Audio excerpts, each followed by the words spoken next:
आलोक जी, राजनीतिक रूप से यह माना जा रहा है कि आप जो ये संविधान हत्या दिवस मना रहे हैं वो दरअसल कोशिश है कि राहुल गांधी और कांग्रेस पार्टी जो संविधान बचाओ मुहिम चला रही है उसकी काट आप खोज रहे हैं कि 50 साल पुराने आपातकाल के जरिए आप कांग्रेस को आईना दिखा सके। क्या ये सियासी फायदे के लिए है? देखिए अंजना जी, इसमें सियासी कुछ नहीं है।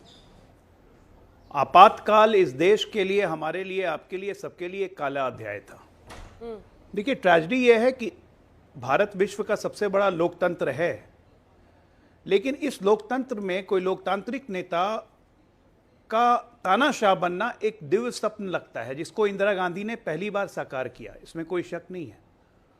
हमारे लिए, आपके लिए, देश के लिए लोकतंत्र का काला अध्याय है, लेकिन कांग्रेस के लिए, गांधी परिवार के लिए ये बिल्कुल स्वर्णिम काल था, और इसलिए ना उनको इस पर कभी अफसोस होता है, ना उन्होंने इसके लिए कभी माफ़ी मांगी।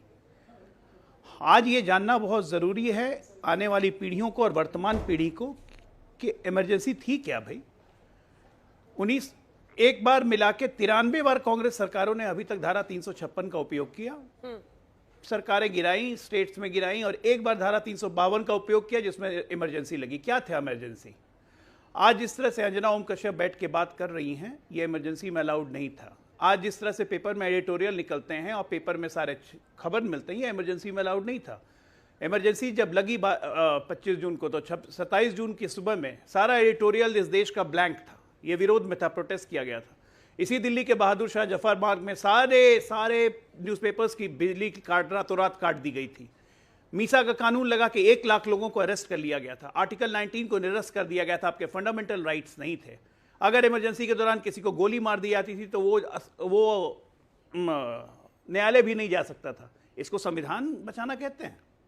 आज भी क्या हो रहा है?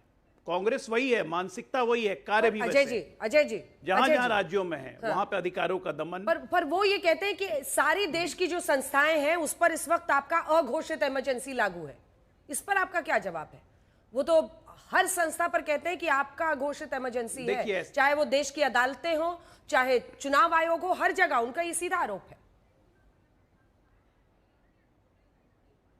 देखिए, लोकतांत्रिक मूल्यों को कभी नहीं माना इस परिवार ने। मैं एक उदाहरण स्वरूप आपको दे रहा हूं। जवाहरलाल नेहरू की किताब में डिस्कवरी ऑफ इंडिया में उन्होंने खुद कहा कि इंदिरा के इंसिस्टेंस में 1959 पे कांग्रेस की केरला की सरकार हमने गिराई। ये थी तानाशाही प्रवृत्ति। इंदिरा गांधी 50 बार लागू कर चुकी हैं धारा 356। अब इंदिरा गांधी के कैबिनेट में आइए। इंदिरा गांधी की जो कैबिनेट थी तो सुपर पीएम थे संजय गांधी, एक मामूली सांसद होकर बिना किसी कॉन्स्टिट्यूशनल पद पे बैठे हुए सरकार की तमाम नीति वही बनाते थे। ये था ये। अब इस जनरेशन पे आइए, राहुल गांधी, कोई पद नहीं, एक नॉर्मल सांसद, लेकिन पावर इतना कि कैबिनेट से अनुमोदित प्रधानमंत्री द्वारा पारित अध्यादेश के टुकड़े कर सकते हैं। मनमोहन सिंह पीएम, लेकिन उनके ऊपर super PM, national advisory council, Sonia Gandhi, सारी नीतियां वही बनाती थी। तो इस परिवार के अंदर में ये परिवारवाद और व्यक्तिवाद का ऐसा जहर घुला हुआ है कि ये पीढ़ी दर पीढ़ी आ रहा है। मैंने 3 पीढ़ियां आपको गिनाई और तीनों पीढ़ी के सबूत हैं सामने। तो इससे साफ समझ में आता है कि ये संविधान को कितना मानते हैं, संविधान को कितना इज्जत करते हैं। अभय जी, क्या किसी को फाड़ना, क्या अध्यादेश फाड़ना संविधान की इज्जत करना है? क्या एक मिनट, 10 सेकंड, क्या सुप्रीम कोर्ट के चीफ जस्टिस महाभियोग लाना संविधान की इज्जत करना है? लगातार संवैधानिक संस्थाओं का मिसयूज इन्होंने किया। चीफ जस्टिस की नियुक्ति में ये इनका काम है, ये हमारा काम नहीं है। लगातार जस्टिसों पे महाभियोग लगाना, कमिटेड जुडिशरी इनको हमेशा चाहिए थी, आज भी यही करते हैं। ये संविधान का मतलब इनके लिए खटाखट दिखाने से ज्यादा कुछ नहीं है। अभय जी, अब आप भय विहीन होकर आज बात कीजिएगा, क्योंकि बड़े बड़े दार्शनिक विश्व में बताते हैं कि जो देश अपना इतिहास भूल जाता है वो अगली गलती के मुहाने पर खड़ा होता है। इसीलिए इतिहास की बातें क्यों कर रहे हैं? 50 साल पहले जो हुआ उसको भुला दीजिए, आज की बात कीजिए। ये अपने आप में एक हद तक ही सही है। इतिहास से ही एक देश सबक लेता है। और ये सिर्फ आपातकाल की बात नहीं है, इस बात में पूरी सच्चाई है। किस पीएम के कार्यकाल में कितने संविधान संशोधन हुए? तो सबसे ज्यादा इंदिरा गांधी जी के वक्त पर 28 हुए थे, जवाहरलाल नेहरू जी के वक्त पर 17 हुए, राजीव गांधी जी के वक्त पर 10 हुए, नरेंद्र मोदी जी के वक्त पर 8 हुए हैं। अब आ जाइए राष्ट्रपति शासन, जो आप बार बार ऑपरेशन कमल राष्ट्रपति शासन गिनाते हैं साहब। 51 बार राष्ट्रपति शासन लगा इंदिरा गांधी जी के वक्त में। 7 बार जवाहरलाल नेहरू, 6 बार राजीव गांधी और 11 बार प्रधानमंत्री नरेंद्र मोदी के।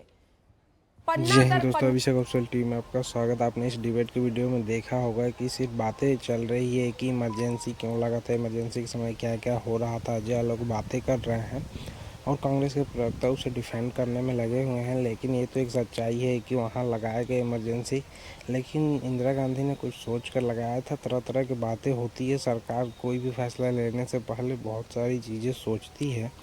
तो आपको क्या लगता है, अपनी कमेंट दीजिए। हम लोग तो नहीं देखे हैं इमरजेंसी, सिर्फ बातें सुनते हैं और पढ़ते हैं अखबारों में, जो भी पहले के खबर मिलते हैं उसी से। तो आप क्या समझते हैं, कमेंट कीजिए और बने रहिए हमारे साथ लास्ट तक। संजीव जी। विद्यानाथ जी साहब, बड़ी सहजता से ये कहना चाहता हूं, किसी के बीच में नहीं बोला हूं, कोई बोलना नहीं चाहिए बीच में।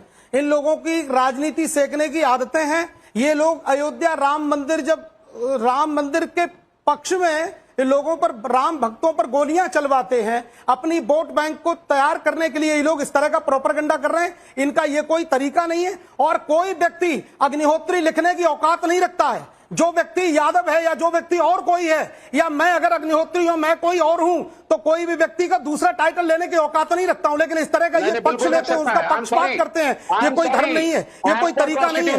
ये केवल राजनीति रोटियां सेकने का एक तरीका है इनका क्योंकि सारा समय नष्ट हो गया, इनका जीवन समाप्त हो गया है। आज देश का कोई तबका इनको नहीं चाहता है, तो ये तिलमिलाए हुए हैं।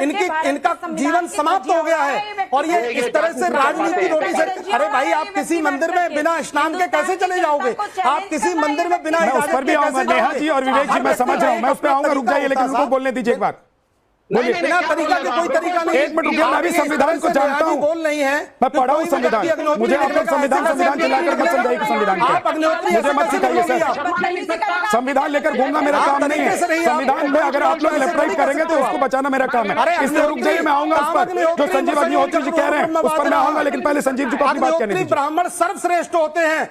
कोई ऐरा गहरा नत्थू खैरा व्यक्ति अग्निहोत्री नहीं लिख सकता, औकात नहीं है। बहुत बड़ी अग्निहोत्री, बहुत बड़ी पोस्ट होती है ब्राह्मणों में, सर्वश्रेष्ठ ब्राह्मण होते हैं। अगर कोई इस पर बात करना चाहता है तो तैयार हूं डिबेट के लिए। ठीक है, अब एक एक करके, अब विवेक श्रीवास्तव को और संजीव जी को स्क्रीन पर रखिए, दोनों को। एक चीज मैं बहुत क्लियरली बोल देना चाहता हूं, धर्म परिवर्तन की बात संविधान में है जी। क्या जाति परिवर्तन की बात भी संविधान में है? और अगर है तो जाति परिवर्तन करके ही क्यों नहीं बैठे हैं? नहीं, अगर वो जाति परिवर्तन कर बैठते, ना, जाति परिवर्तन क्या होता है? It is my right. What right? What right?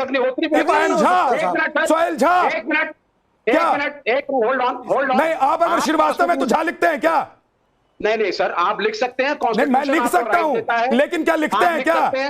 आप लिखिए भाई, संविधान में धर्म परिवर्तन की बात है, जाति परिवर्तन की भी बात है क्या? ब्राह्मण के तो हर दलित को आप ब्राह्मण बना दीजिए, फिर दिक्कत ही खत्म है। नहीं, कोई नहीं है, इस तरह का कोई परिवर्तन नहीं है। तो हर, मैं कह रहा हूं, हर ऐसी जाति को उठाकर रख दीजिए, कहिए कि ये भी ब्राह्मण है, और ब्राह्मणों, तब तो ब्राह्मण जाके कहेंगे कि ओबीसी के कोटे में मुझे भी रिजर्वेशन दो। नहीं, आप सुन लीजिए बड़ी, आप गलत जा रहे हैं। मैं गलत नहीं जा रहा हूं सर, आपने कहा कि संविधान में इसका प्रावधान है। हाँ बिल्कुल है, मैं रखूंगा। मैं विवेक अग्निहोत्री लिख सकता हूं। हाँ, तो कल से अग्निहोत्री लिख के आइएगा। सर्वोच्च अग्निहोत्री लिख कर आइएगा। Kshatriya I can change my name. Rajarshi Vishwamitra ji ने कहा है। हाँ, ये विवेक श्रीवास्तव जी, अगर आप अग्निहोत्री लिखकर आएंगे और आपकी कुंडली निकाली जाएगी और ये पता किया जाएगा कि विवेक श्रीवास्तव अग्निहोत्री है, श्रीवास्तव है, तो लोग आपसे सवाल करेंगे क्योंकि श्रीवास्तव होने में आपको शर्म आ रही थी क्या? क्या आपने अग्निहोत्री रख लिया है? अब आप सुन लीजिए, हाँ, आप सुनिए जरा, बोलिए। आप यहाँ पर ब्राह्मणिकल सुप्रीमेसी को जस्टिफाई मत करिए। आप गलत तरीके से संविधान को और नहीं, समाज को आप गुमराह मत कीजिए सर, गुमराह करेंगे, रोकना मेरा काम है। अब आप बोलिए, विवेक श्रीवास्तव बोलिए, उसके बाद बोलिएगा आप। हाँ, 10 सेकंड में। हाँ, संजीव जी। तो ये डिबेट आज तक के स्टूडियो को हो रहा था। अंजना ओम का सब एंकर है, आए हुए लोग हैं अजय, आलोक, अभय दुबे, अनुराग भदौरिया, अरविंद वाजपेयी, आशुतोष, ये सारे लोग आए हो। तो इन्होंने अपने तरफ से अपनी बातों को रखा। इन्होंने इमरजेंसी को देखा है, सहा है, और जो कुछ भी सामने तथ्य है वो रखते हैं। लेकिन बात ये भी एक सच्चाई है कि ये हर कोई पार्टी को डिफेंड करने में लगा रहता है। तो आप क्या समझते हैं, कमेंट कीजिए, अपनी राय में जरूर दीजिए। मिलते हैं अगली वीडियो में। आप सभी को वीडियो देखने के लिए बहुत बहुत धन्यवाद। चैनल को सब्सक्राइब करना मत भूलिएगा। मिलते हैं अगली वीडियो में। जय हिंद, जय भारत।